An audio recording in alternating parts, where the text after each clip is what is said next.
Що означає бути журналістом в умовах окупації і на що перетворилась свобода слова на півострові? До Дня журналістики мої колеги поспілкувалися із ведучим каналу АТР Сейтумером Сейтумеровим. До переїзду у Київ він був громадським журналістом у Криму. І від нього дізналися, як це, коли усіх твоїх друзів-колег заарештовують за громадянську позицію. Тетяна Сулі продовжить. Призвание журналиста – быть честным, адекватным, то есть не преувеличивать, не преуменьшать. Успешный журналист – это тот, плоди трудов которого приносять пользу людям. Сейтумер Сейтумеров сьогодні ведучий ранкової програми на телеканалі АТР. В ній розповідає про Крим під російською окупацією, про арешти, обшуки, суди над кримськими татарами.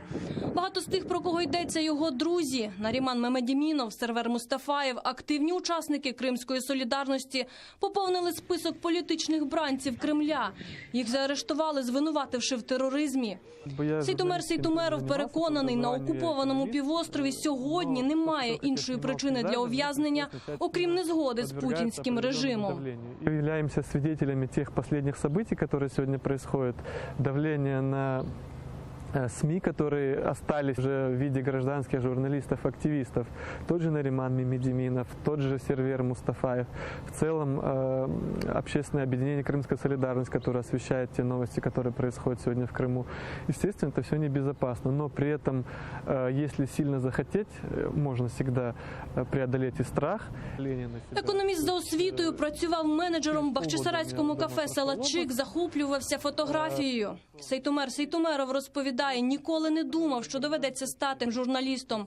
До анексії Криму на його світлинах переважно гори і Чорне море. Все змінилося 2014-го, коли у його рідному Бахчисараї одного ранку замайоріли російські триколори. После того, как я снимал пейзажи, мне пришлось начать снимать суды, какие-то общественные мероприятия, там заседания Крымской солидарности, какие-то ролики, интервью и тому подобное.